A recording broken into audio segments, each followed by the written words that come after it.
Hola, buenos días. Les quiero contar la clase del miércoles 25 de marzo, que vamos a tratar sistemas circulatorios y sistema respiratorio. Esta clase fue preparada por la doctora Natania Ganelli y por mí.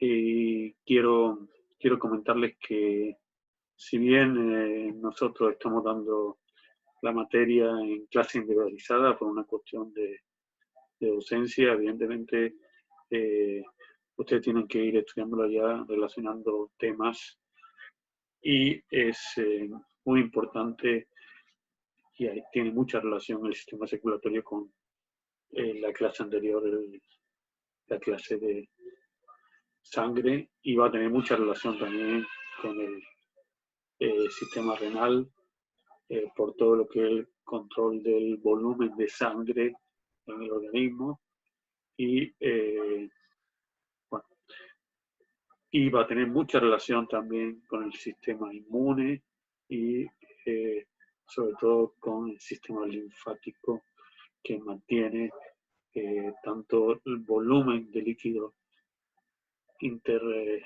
intercelular como también la presión osmótica en este compartimento. Bueno, los sistemas circulatorios el sistema circulatorio son dos en el cuerpo: un sistema cardiovascular cerrado, donde va a fluir la sangre, y un sistema abierto, que es el sistema linfático, por donde fluye la linfa. Linfa y sangre son fluidos muy similares. La única diferencia entre los dos es que en la sangre encontramos glóbulos rojos que no están presentes en la linfa. Ustedes saben ya de la clase anterior, la clase de sangre, que una de las funciones fundamentales que tiene que hacer la sangre es el transporte de oxígeno, y que la sangre, como es por esta función de transportar oxígeno y por esta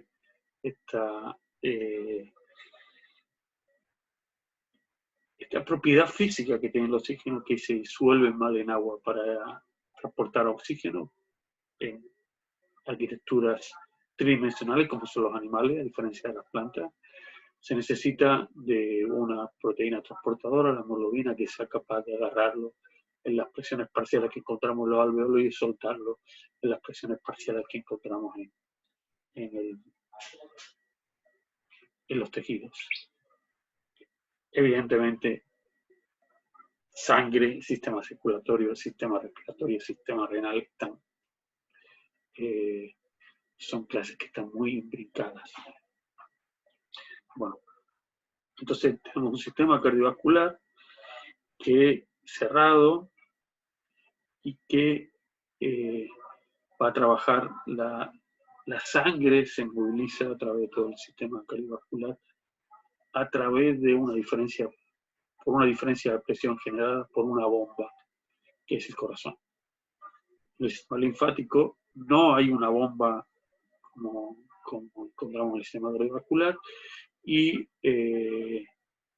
tiene, para que la linfa fluya de forma unidireccional, tiene algunas estrategias que vamos a contar. Bueno, el transporte de... A ver si la pongo la cámara que moleste menos.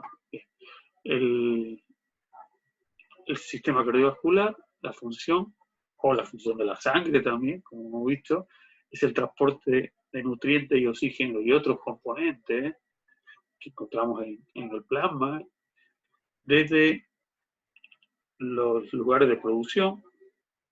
Por ejemplo, los nutrientes se están produciendo o se están generando en el aparato digestivo, se absorben del aparato digestivo y van a ir al sistema cardiovascular, que va a llevar estos nutrientes a las células.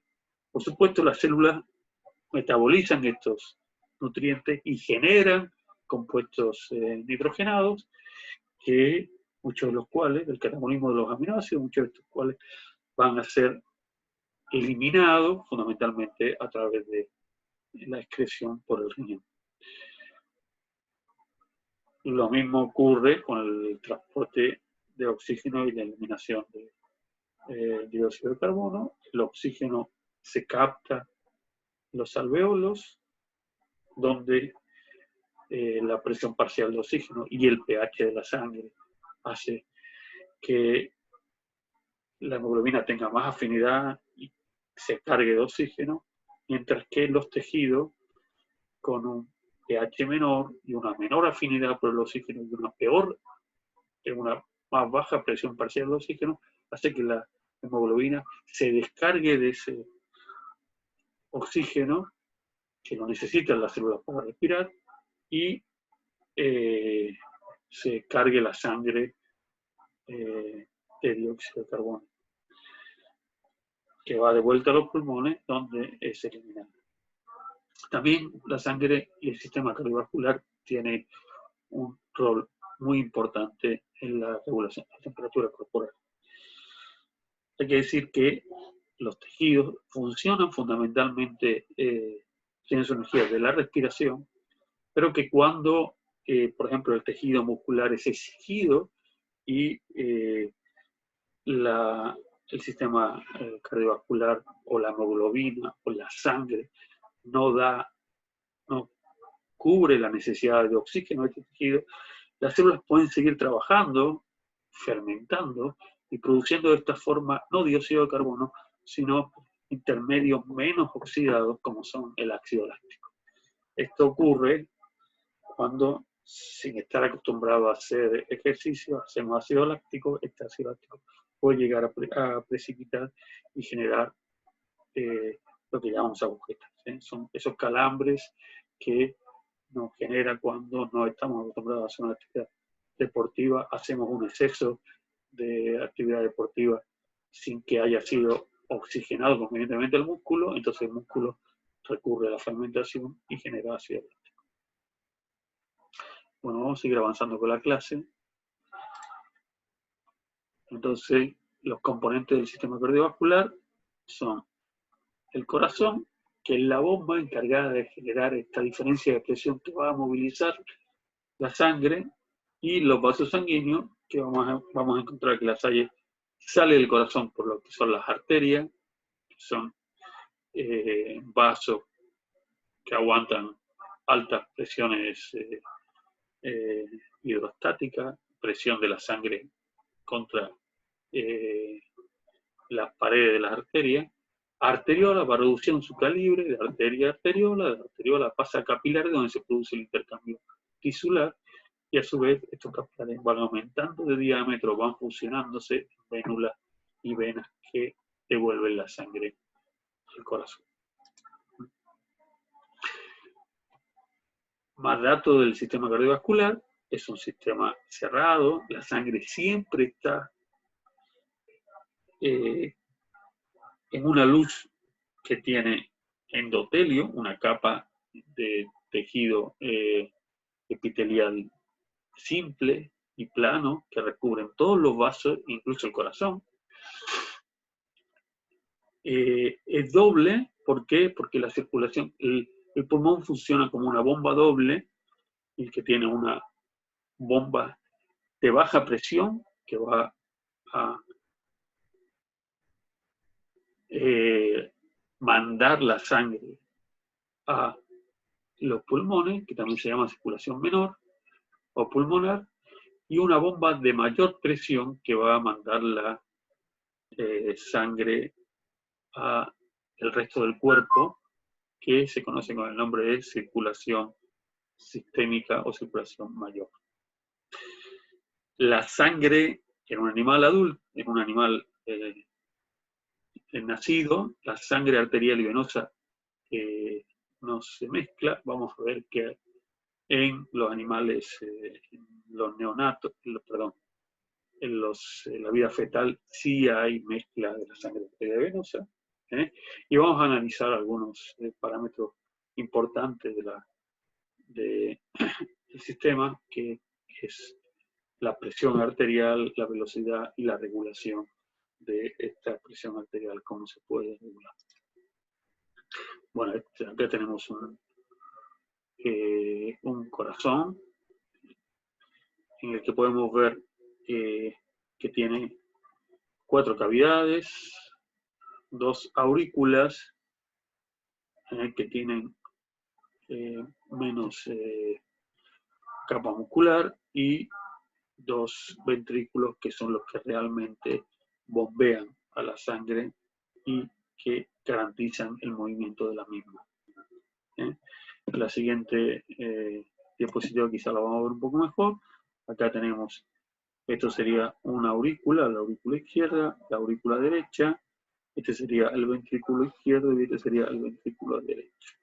Estas inervaciones que vemos por acá son arteriolas de la circulación pulmonar, que es la que le está dando, que está nutriendo al corazón. Esta es una foto de un corazón, tiene esta forma cónica, acá está cortada las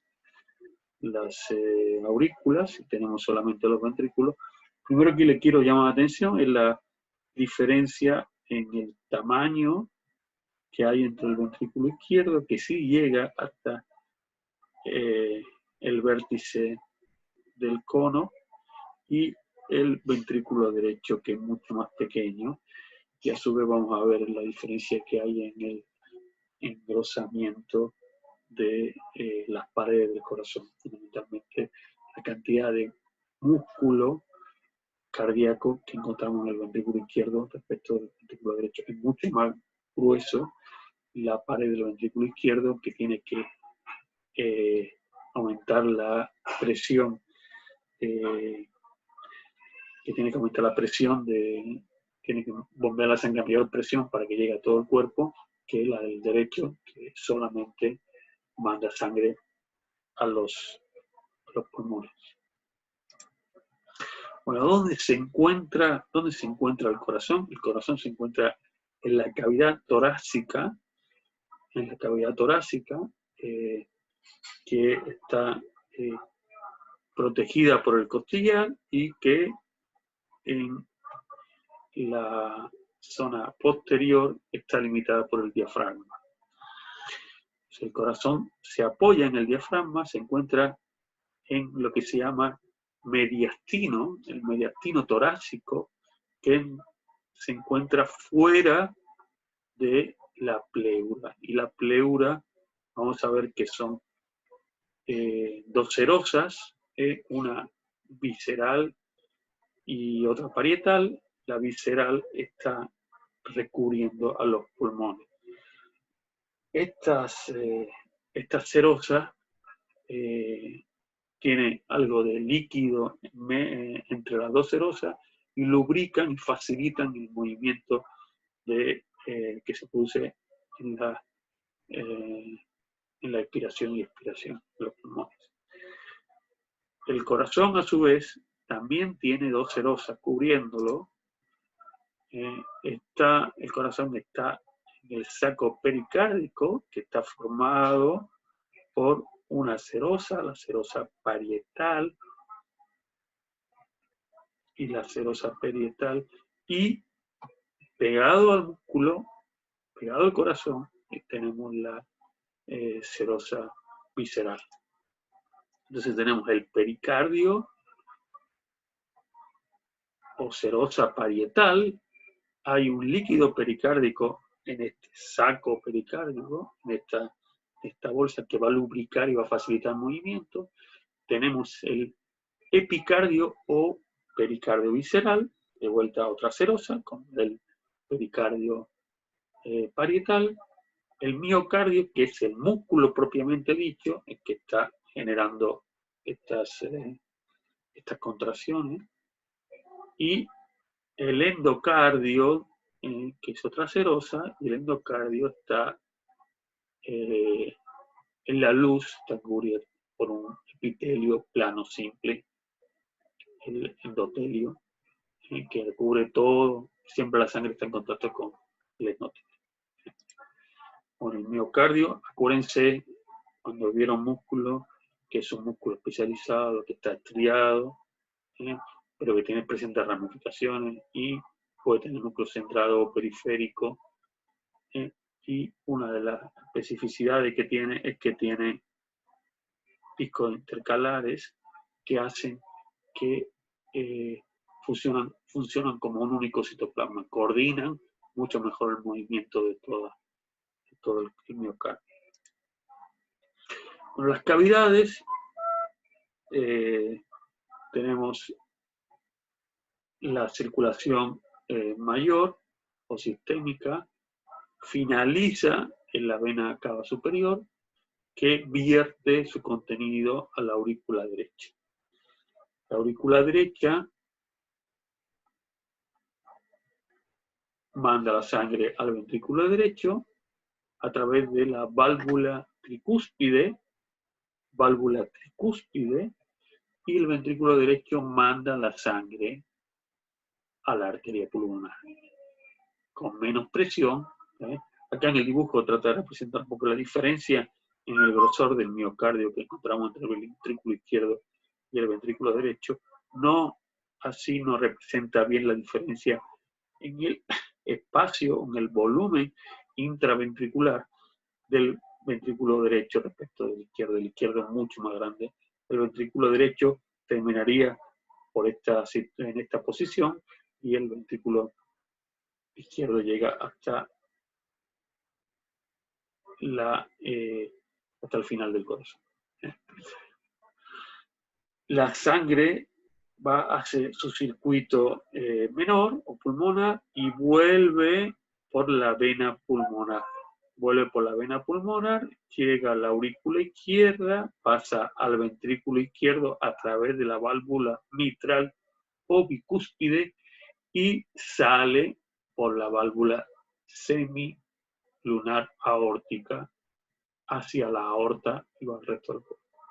O sea, entre los ventrículos y las arterias encontramos una válvula semilunar, pulmonar o aórtica, dependiendo de qué ventrículo derecho o izquierdo, y entre las aurículas y los ventrículos tenemos la válvula tricúspide o la válvula bicúspide o mitral. Bicúspide o mitral son sinónimos, tricúspide la de la válvula de baja presión, ventrículo derecho. Acá tienen una representación de las válvulas del corazón. Evidentemente, la función de la válvula es que cuando se contrae el ventrículo, la sangre no retorne y vaya con la dirección deseada hacia las aortas, hacia las arterias. Por lo tanto, tienen que soportar grande presión y esto lo hacen con músculo y cordones tendinosos que están trabajando para que no se abra la válvula tricúspide o mitral en uno u otro ventrículo.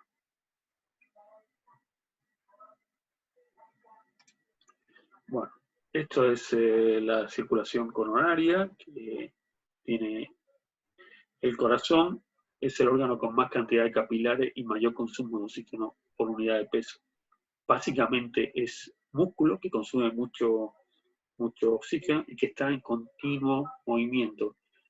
El corazón necesita la sangre oxigenada y cargada de nutrientes que sale por la arteria aorta, tiene que ramificarse, todo lo que es la circulación coronaria, ramificarse mucho para bajar la presión hidrostática que lleva la sangre para llegar a una presión de lo capilar que está alrededor de 35 milímetros de mercurio, 40 milímetros de mercurio.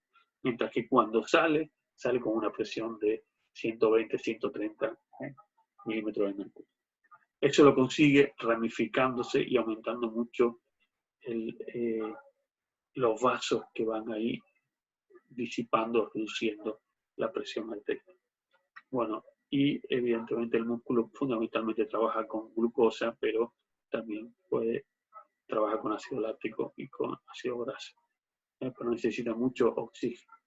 fíjense, por unidad de peso es el órgano que más oxígeno consume. Bueno, el corazón tiene una serie de propiedades que son automatismo, conductividad, excitabilidad, contractibilidad y relajación. Vamos a explicar un poco qué son estas propiedades. Automatismo radica en que es el propio corazón el que de forma periódica está generando estímulos eléctricos, estímulos nerviosos, que van a generar la contracción del corazón. Eso, el generador de estos impulsos nerviosos es lo que se llama el marcapaso o el nodo sinusal, que se encuentra en la aurícula derecha. Ese marcapaso, ese generador regular del impulso que va a generar la contracción del corazón, arranca ahí en ese nodo, se transmite hacia el siguiente nodo, que es un nodo auriculoventricular, que se encuentra entre la aurícula derecha y el ventrículo derecho, y también entre los dos ventrículos, una zona media ahí. Ahí hay una transmisión un poco más lenta para descoordinar o para que la contracción de las aurículas precedan a la contracción del ventrículo. Y una vez que llega a ese nodo, se distribuye por el haz de His, que son ramificaciones, fibra de Purkinje, y hace que se coordine la contracción de todo el ventrículo, de los dos ventrículos. Ahí puede ocurrir que el nodo sinusoidal esté con alguna falla y el nodo auriculoventricular adopte y cubra las funciones de este nodo sinusal. Bueno, las otras propiedades que tenía, que hemos dicho, es que excitabilidad. Por supuesto, el corazón se excita por estímulos externos, es excitable, y el corazón está muy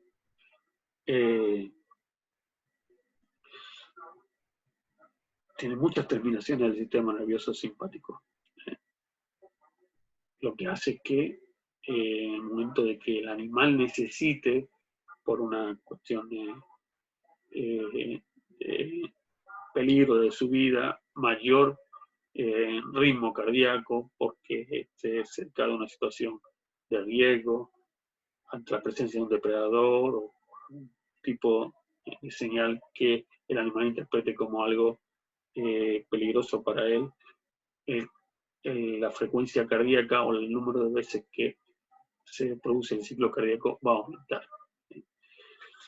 Por supuesto, también es influenciable por vía endocrina, hay hormonas que van a estar modificando la frecuencia del corazón, y tiene ciclo de contracción y relajación consecutivo, que es lo que vamos a ver, que se llama el ciclo cardíaco. Son contracciones consecutivas y coordinadas entre la aurícula y el ventrículo.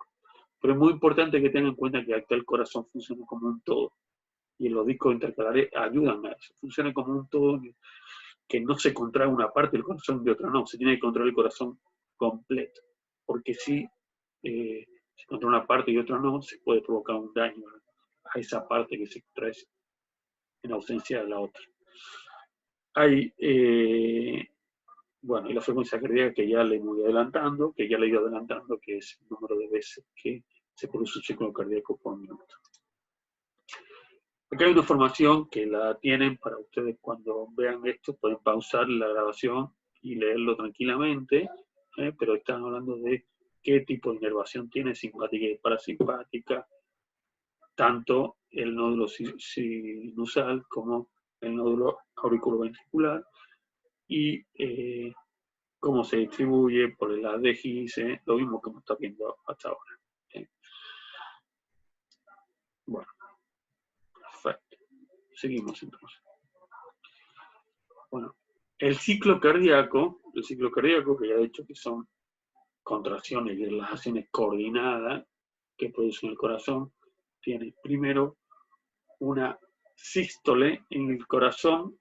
Cuando hablamos de contracción, hablamos de sístole, y cuando hablamos de relajación, hablamos de diástole. O sea, acá vamos a tener una sístole auricular con el ventrículo todavía relajado, y esa sístole va a permitir que entre sangre en el ventrículo, y el ventrículo va a inicia una contracción, una sístole, y esa sístole ventricular va a generar que se cierran la válvula auriculoventricular. Y eso es lo que, cuando escuchamos el latido del corazón, el primer ruido del latido cardíaco es provocado, ese ruido, por el cierre de la válvula auriculoventricular. Cuando comienza la presión hidrostática dentro del ventrículo y sube de una determinada presión, se produce la apertura de las válvulas semilunares y sale la sangre hacia las arterias. En ese momento sale la sangre hacia las arterias, y cuando empieza a producirse la diástole ventricular, se vuelve otra vez a relajar, se vuelven a cerrar las válvulas semilunares para que no entre sangre a llenar los ventrículos desde las arterias. Ese sería el segundo ruido cardíaco. O sea, los ruidos cardíacos son producidos por los cierres de válvulas. El primero de las aurículas ventriculares y el segundo de las semilunares. Bueno, acá tenés distintas representaciones desde un electrocardiograma. Ya los que tenemos cierta edad estamos más acostumbrados que nos hablan de este tipo de estudios, como la variación en la presión hidrostática que vemos acá, cómo aumenta la presión hidrostática cuando empieza a concentrarse, empieza a provocarse la sístole ventricular, y acá vamos a tener lo que serían las dos fases isovolumétricas, producto del cerrado de la válvula. No hay cambio en el volumen de sangre, este es el volumen de sangre de los ventrículos. Acá tenemos la primera fase isovolumétrica, la segunda fase isovolumétrica. Acá se encuentran todas las válvulas, tanto las auriculoventriculares como las semilunares cerradas. Fíjense acá cómo está aumentando la presión, y está esta válvula cerrada. Llega un momento que aumenta tanto la presión que se va a producir la apertura de la válvula semilunar, y la válvula semilunar se abre, y entonces empieza a reducirse la presión.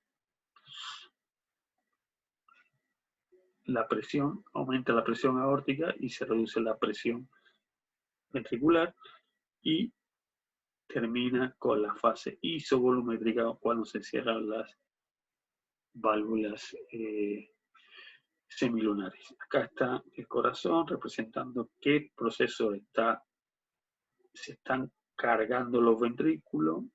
Acá se están iniciando la contracción de ventrículos que cierran esta válvula, pero aún no se han abierto las semilunares. Acá se abre la semilunar y empieza el vaciado del ventrículo. Acá ya se vacía el ventrículo y se empieza a relajar el ventrículo. Se ha cerrado esta válvula, pero todavía no se ha abierto la válvula auriculoventricular. hasta que no empiece la sístole auricular, que empiece a cargar. O sea, serían sístole auricular, sístole ventricular y diástole.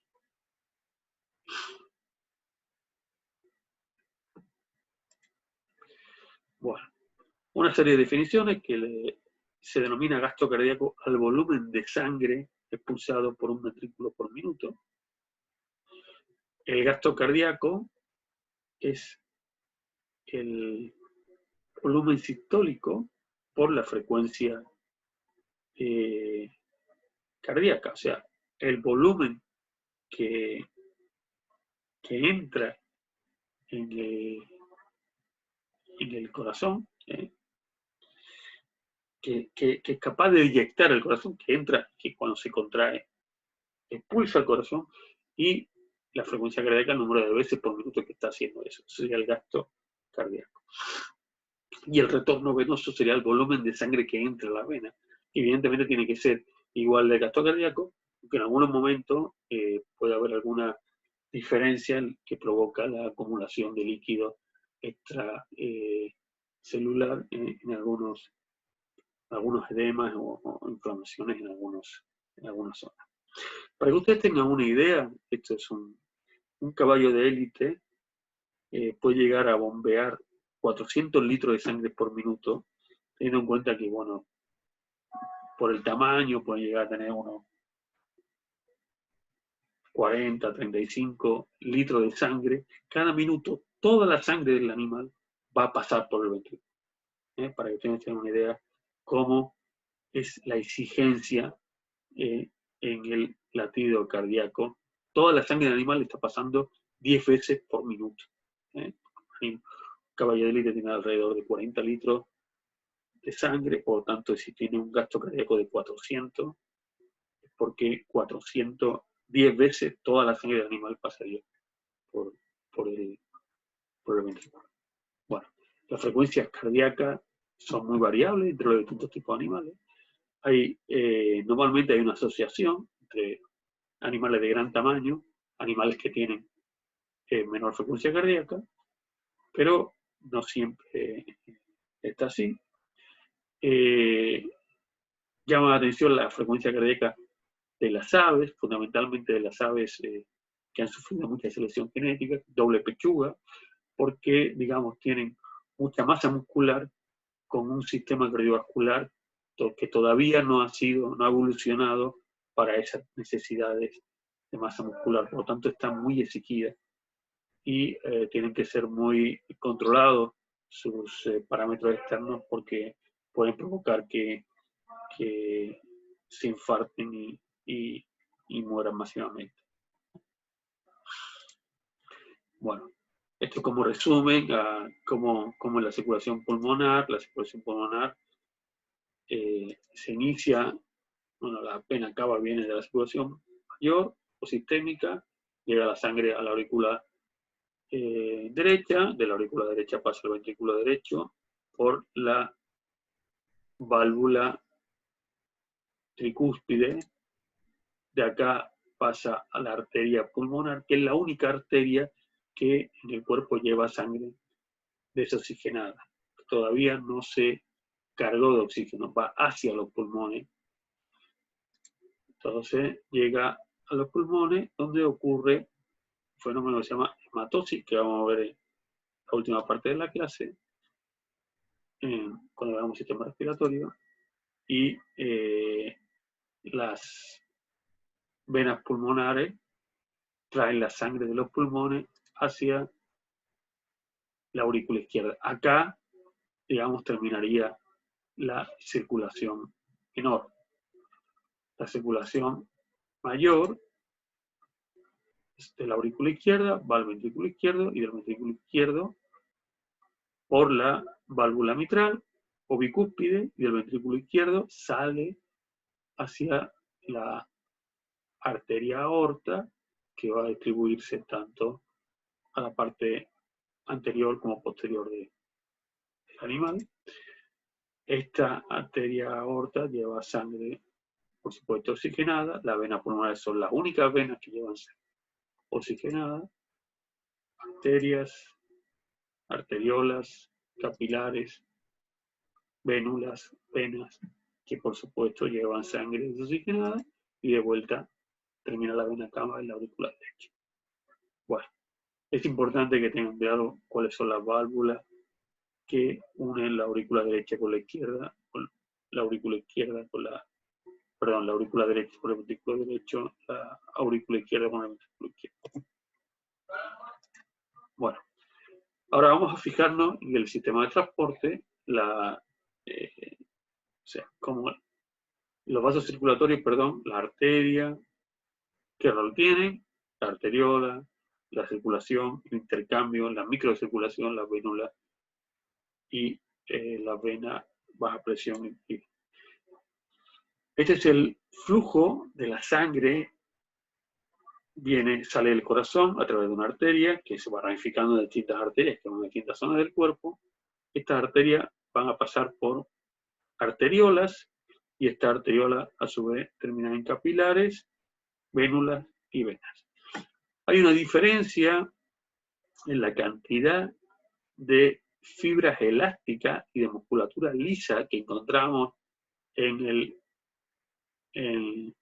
las arterias respecto de las venas. Las venas tienen menos fibras elásticas, menos capas musculares, porque tienen que trabajar con mucha menos presión. Y los capilares tienen solamente una capa de células endoteliales. Bueno, una cosa muy importante y esencial del sistema circulatorio es que no es un circuito estático, es un circuito dinámico. ¿Qué quiere decir esto?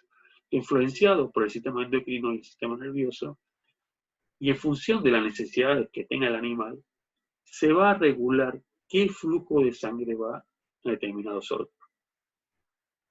Ese redireccionamiento de la sangre se hace a nivel de arteriola. No se hace ni a nivel de capilares ni a nivel de arterias. Las arterias van a llevar siempre la misma cantidad de sangre, pero en las arteriolas puede haber una vasoconstricción o una vasodilatación para favorecer el flujo de sangre al sector sangre abajo de esa arteriola o limitarlo en función de que sea una vasodilatación o una vasoconstricción.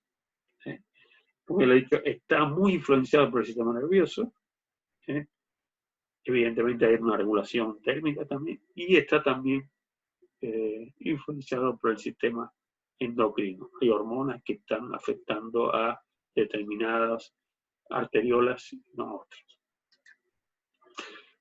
Además de esto, que en los circuitos vasculares normales, en los que hay de una arteria pasa una arteriola, de una arteriola a un capilar, de un capilar a una vénula, de una vénula a una vena, hay excepciones y se destacan acá, por ejemplo, la excepción del glomérulo renal, corpúsculo renal, donde tenemos un capilar que va a trabajar con una alta presión.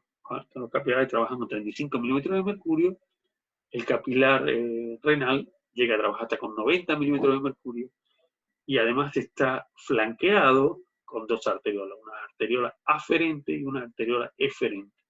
Eso, como vamos a ver, la parte renal le va a permitir controlar finamente la presión de filtrado, la presión en el glomérulo.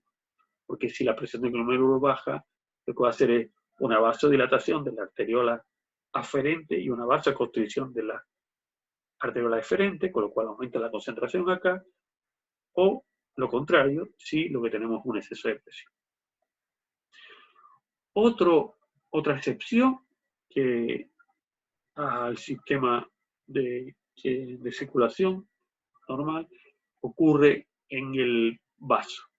En el vaso hay como una especie de laguna donde de arteriola pasamos a vénula directamente sin pasar por capilares, sin pared de capilar. Es como un sistema abierto y el vaso funciona como reserva de glóbulos rojos. Por eso muchas veces cuando estamos haciendo deporte y nos exigimos una carrera anaeróbica, sentimos un dolor al costado, que es una una contracción del vaso para poner en circulación glóbulos rojos que estaban almacenados ahí y así aumentar la capacidad de transporte de la sangre, el transporte de oxígeno de la sangre. Otra excepción es el sistema portal, que hay el sistema portal hepático y el sistema portal hipofisiario, dos sistemas portas en el organismo, y en este caso lo que ocurre es que la sangre va de una arteriola, se capilariza, va a hacer un intercambio con los nutrientes de este es el sistema portal hepático, porta hepático, hace un intercambio con los nutrientes del sistema digestivo, absorbe nutrientes, y a su vez esta vena, la vena porta, antes de llegar, cuando llega al hígado, vuelve a ramificarse en capilar. O sea, es una vena que se vuelve a capilarizar. Pasa esa sangre que toma este circuito, pasa 2 veces consecutivas por capilares. O sea, acá tenemos arteria, arteriola, capilares, vénula, vena, vénulas capilares, capilares, vénula, vena. Esto lo vamos a ver con más detalle cuando veamos el sistema digestivo, pero es importante que lo tengan en cuenta. Y a su vez hay otra excepción entre el hipotálamo y la hipófisis, donde también hay una vena que se vuelve a capilarizar, que viene de la glándula del hipotálamo, y va a la hipófisis y ahí se vuelve otra vez a capilarizar. La circulación fetal también es una excepción.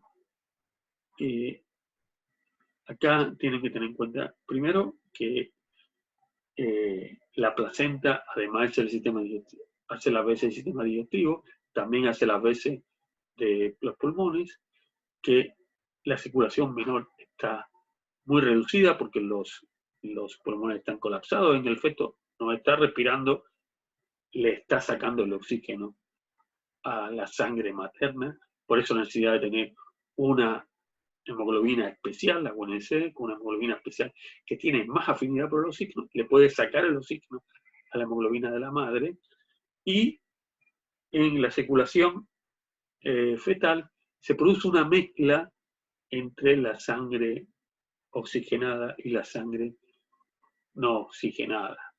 ¿Por qué? Porque las dos aurículas, derecha e izquierda, se encuentran unidas. Hay un agujero que permite el pasaje de la aurícula derecha a la aurícula izquierda y evita que esa sangre vaya al circuito menor. Cuando los primeros momentos de vida, cuando el animal está por nacer, esa abertura se debe cerrar para que ya tenga una circulación doble y cerrada, en la que no se mezcle sangre oxigenada y sangre no oxigenada. Bueno, ahora, ¿qué función tienen cada uno de los vasos sanguíneos?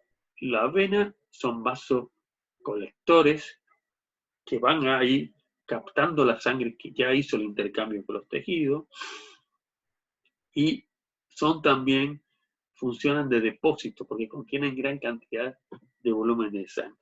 Tienen mucha capacidad para dilatarse y estirarse, y necesitan de la presencia de válvulas que van a evitar el reflujo de la sangre, y que para evitar el reflujo, para accionar o bombear la sangre localmente en esos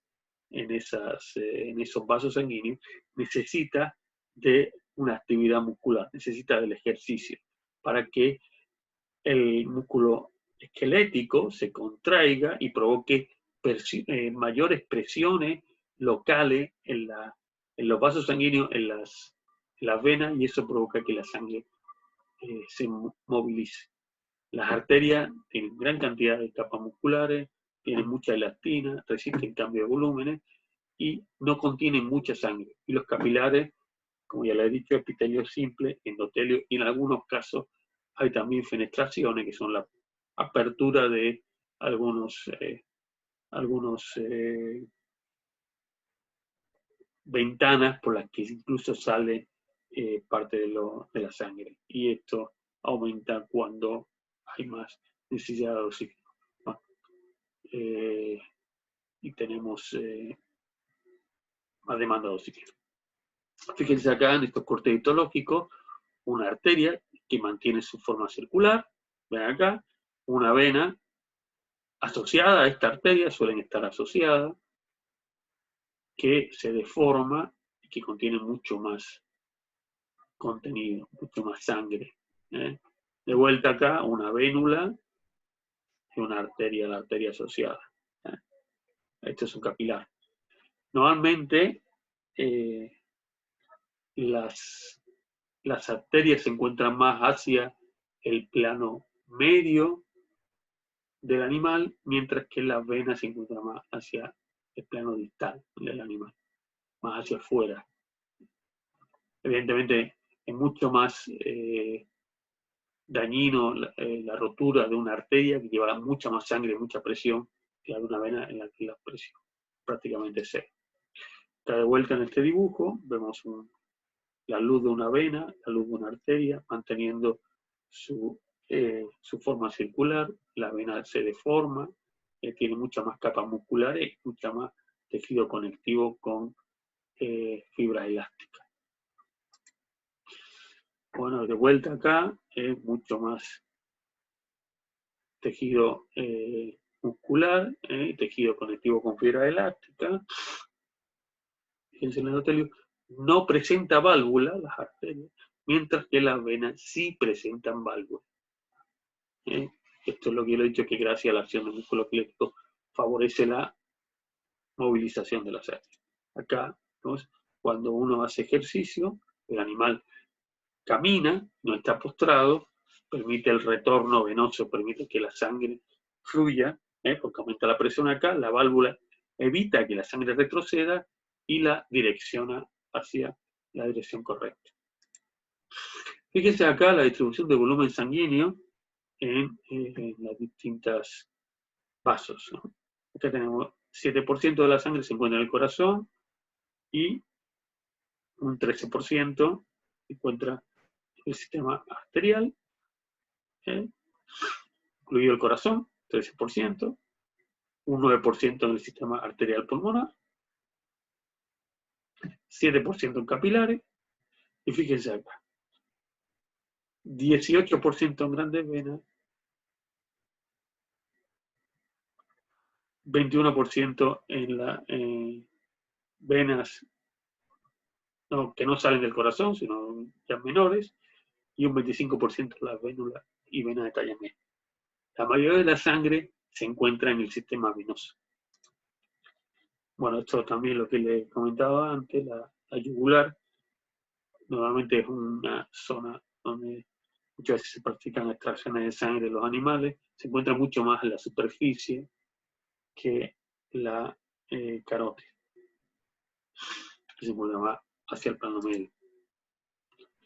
Bueno, ahora vamos a pasar a una parte muy importante que necesito que presten bastante atención, y es cómo se define la presión arterial y la importancia que tiene el mantenimiento de la presión arterial constante, la homeostasis de la presión arterial. La presión arterial se define como la presión hidrostática que ejerce la sangre contra las paredes de las arterias. O sea, cuánto la presión va a depender del volumen de sangre y del volumen del recipiente, ¿no? Acá vamos a tener una presión sistólica y una presión diastólica. La presión sistólica es cuando se contrae, acuérdense, sístole y contracción, cuando se contrae el ventrículo y sale la sangre, está fluyendo la sangre, ahí vamos a tener la máxima de la presión. La presión máxima es la presión sistólica. La mínima es la presión diastólica, la presión cuando las válvulas seminales están cerradas. Cuando las válvulas seminales están cerradas, no sale sangre del corazón, pero sí se mantiene alta la presión. Entonces, en mamíferos, perdón, el mamífero, con el codo, ¿no? Tenía que haberlo hecho. El mamífero, la presión, los valores normales son 12,7, en realidad son 120 milímetros de mercurio, 70 milímetros de mercurio, pero reduciendo, los médicos hablan de 12,7. En las aves es un poco más alto, 20,14, o 200 milímetros de mercurio, 140 milímetros de mercurio. Sobre la presión arterial, depende de muchos factores. ¿De qué depende? Depende del gasto cardíaco, ¿no? Del volumen de sangre que sale del corazón, depende de la resistencia periférica, de la resistencia que hace todo el conjunto de vasos del cuerpo para que la sangre pase a través de ellos, de la elasticidad de las arterias, ¿sí? Pero una de las cosas que más incide es la volemia. La volemia es el volumen de sangre. Cuando se reduce el volumen de sangre, baja la presión arterial. ¿Sí? ¿Por qué puede estar bajando el volumen de sangre? Puede estar bajando el volumen de sangre porque el animal tenga una restricción para tomar, una restricción de agua, o bien porque el animal tenga una presión osmótica en su sangre muy baja. Cuando tiene una presión osmótica en su sangre, porque le falta sal, le falta proteínas, ¿qué va a hacer? La sangre no tiene capacidad para retener fluidos y los fluidos se van a escapar a través del endotelio hacia el tejido, hacia los tejidos, hacia el espacio intercelular. Y ahí se producen edemas que van a hacer que el animal pierda volumen de sangre. Por supuesto que la volemia está sumamente coordinado con lo que es la formación de orina. Cuando un animal se encuentra restringido en su consumo de agua, por supuesto que va a reducir el consumo en la producción de orina y eso va a hacer que trate de mantener estable su volemia. Así que la coordinación con el riñón es fundamental y como vamos a ver, sobre todo cuando estudiamos riñón, hay una serie de hormonas que van a estar influenciando a la presión arterial, así también como el sistema simpático y el sistema parasimpático. Bueno, de vuelta acá, la regulación del sistema, tenemos en el centro, en el bulbo, tenemos centro cardíaco cardioinhibidor, cardioestimulador. Vamos a ver que tenemos ahí distintos grupos especializados de neuronas que están interpretando cuáles son las necesidades que tiene el animal para en función de eso condicionar al marcapaso para que ejerza, para que mantenga la frecuencia cardíaca a un determinado nivel. Por supuesto, hay varoreceptores que van a estar determinando la presión arterial, tanto en la aorta como en la carótida, y vamos a tener también receptores volumétricos en los atrios, en las aurículas, que van a estar sensando que no haya demasiada volemia, porque si hay demasiada volemia se puede dañar la aurícula, y vamos a ver que van a hacer una molécula que se llama el factor natriurético atrial, que va a reducir o va a generar que haya más formación de orina. Por eso lo vamos a ver ahí, distintos mediadores a largo plazo, a corto plazo. Bueno, no quiero meterme más en eso. Fíjense cómo evoluciona la presión arterial en la aorta, en las grandes venas, en las grandes arterias, perdón, y las arterias más pequeñas, arteriolas, y acá está cambiando entre 35 y 20, vamos a tener la presión, y un poco menos de 20, vamos a tener la presión de los capilares. Esta es la presión en la que se está estableciendo un intercambio de fluido con los tejidos. Acá está saliendo, hay una pérdida de fluido de los capilares y acá hay una captación de fluido por los capilares, y acá ya la vénula y la pequeña vena prácticamente cero. La presión que encontramos. La presión que hace el ventrículo derecho, mucho menor que la que está haciendo el ventrículo izquierdo. Esta es la presión del sistema circulatorio pulmonar o menor.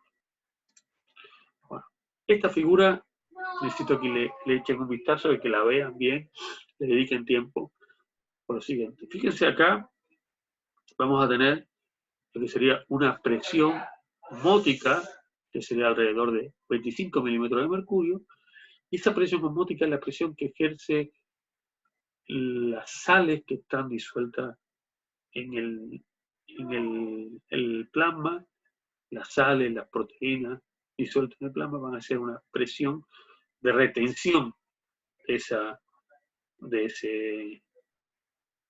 ese fluido. Bueno, en este caso no estamos hablando todavía de esa presión osmótica. ¿Qué estamos hablando? ¿Cuál es la presión? Porque acá la presión osmótica dentro y fuera de la sangre es la misma. Lo único que estamos viendo cuál es la presión osmótica del líquido intercelular en los tejidos y cuál es la presión hidrostática, perdón, la presión hidrostática de los líquidos en los tejidos y la presión hidrostática en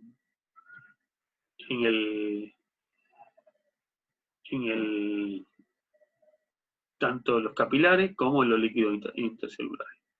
Pues acá tenemos que la presión hidrostática en el capilar es mayor que la presión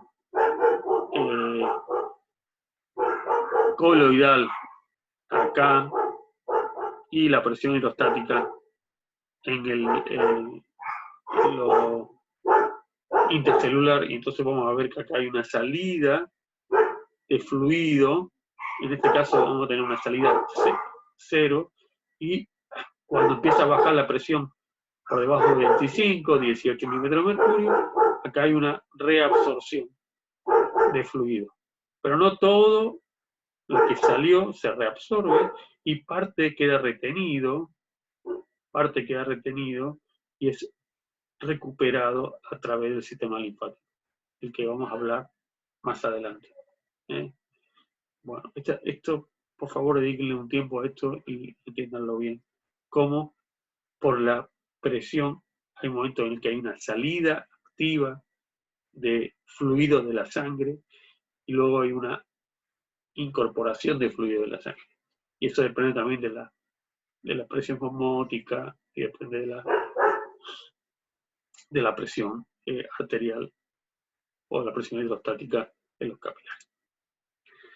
El sistema linfático va a estar tratando de llevar el equilibrio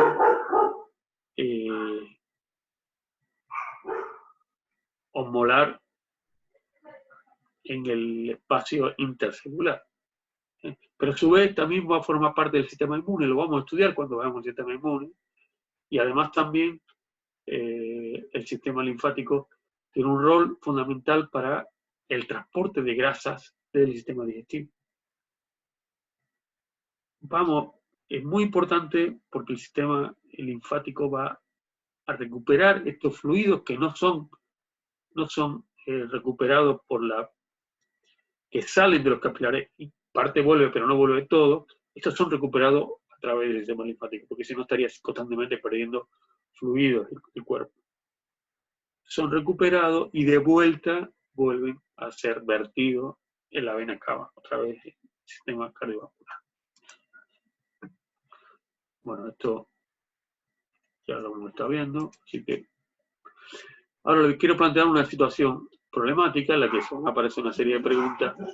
Si bien no vamos a resolver ahora, porque esta clase va a ser grabada, subida, y luego vamos a abrir una especie de, para que ustedes la vean, y en el horario de clase o después del horario de clase, ustedes puedan hacer alguna pregunta y por esta vía o por otra que ya encontraremos poder responder a todas sus dudas. Imagínense que un bovino tiene una pérdida severa de sangre, ustedes ya saben, por el porcentaje porcentaje del peso vivo que es la volemia, el volumen de sangre, cuánta sangre perdería este animal que perdió el 20%. Ya deben saber que el 20% no es una hemorragia que ponga en riesgo el peligro del animal. Hemorragias más grandes del 20% sí pueden poner. Pero es importante tener en cuenta cómo varía la frecuencia cardíaca de este animal, si ustedes creen que va a disminuir o va a modificar, o no se va a modificar. ¿Cuál es la frecuencia cardíaca normal de un animal? ¿Cómo se modifica la circulación sanguínea? ¿Se modifica la circulación sanguínea o se queda exactamente igual? ¿Ustedes creen que va a haber una variaciones en la presión arterial? ¿Cómo va a responder el sistema circulatorio? ¿Qué mecanismos se activan frente a una caída de la presión arterial? Etcétera.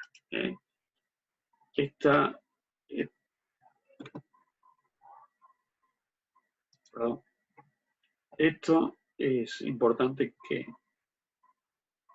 a su vez acá, no sé si ya lo vieron en la clase de sangre, pero pueden cuestionarse también cómo, si se modifica la volemia, cómo se modifica el hematocrito, cuándo se recupera el hematocrito normal, qué estaría pasando, cómo se recupera la volemia, aunque tenga modificado el hematocrito, etcétera, etcétera, etcétera.